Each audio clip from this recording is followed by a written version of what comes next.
హనుమకొండ జిల్లా ఐనవోలు మల్లన్న దేవాలయంలో ఒగ్గు పూజారుల తీరు వివాదాస్పదమైంది. ఆలయంలో పట్నం వేసేందుకు మొక్కు కోసం టికెట్ తీసుకున్నా కూడా యాదాద్రి జిల్లా భక్తుడిని ఓ పూజారి అదనంగా 700 రూపాయలు ఇవ్వాలని డిమాండ్ చేశాడు. భక్తుడు నిరాకరించి అధికారులకు ఫిర్యాదు చేస్తానని చెప్పాడు. దీంతో పూజారి ఆగ్రహంతో పట్నాన్ని మధ్యలోనే నిలిపివేసి వెళ్లిపోయాడు. ఒగ్గు పూజారి వ్యవహారంపై ఈవో సుధాకర్ ఆగ్రహం వ్యక్తం చేశారు. పూజారిని సస్పెండ్ చేసినట్లు ప్రకటించారు. మాది యాదాద్రి భువనగిరి జిల్లా.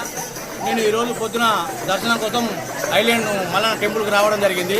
ఇక్కడ నేను లోపల పట వేసుకున్నందుకు కౌంటర్ దగ్గర 300 రూపాయలు చిట్టి తీసుకోవడం జరిగింది.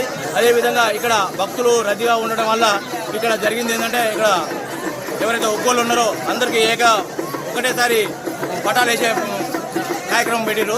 మేము ఆ పటాల కార్యక్రమంలో నేను పటంలో కూర్చున్న తర్వాత ఒక అతని పేరు రాజేష్ అట. అతను మా దగ్గరకు వచ్చి నా దగ్గర ఉన్న స్లిప్ తీసుకోవడం జరిగింది. అదేవిధంగా అతను నా దగ్గర 700 రూపాయలు డిమాండ్ చేయడం జరిగింది. దానికి నేను నిరసనగా, ఇది దేవాలయానికి సంబంధించింది కాదు కదా, టికెట్ ధర పెంచండి, దేవాలయం కాడ మీరు అన్యాయంగా తీసుకుంటున్న పైసలు తీసుకోవద్దని చెప్పిన నేను ఆ విధంగా రాజేష్ క్వశ్చన్ చేసినందుకు నా పటం సగం ఆఫ్ చేసి వెళ్ళిపోయింది అతను. నేను దీనికి కారణంగా నేను సీఈఓ గారికి కంప్లైంట్ చేసిన, అవసరమైతే నేను చైర్మన్ గారికి పోతా, ఇంకెక్కడికైనా పోయినా సిద్ధం.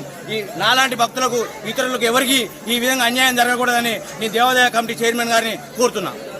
మాది యాదాద్రి భువనగిరి.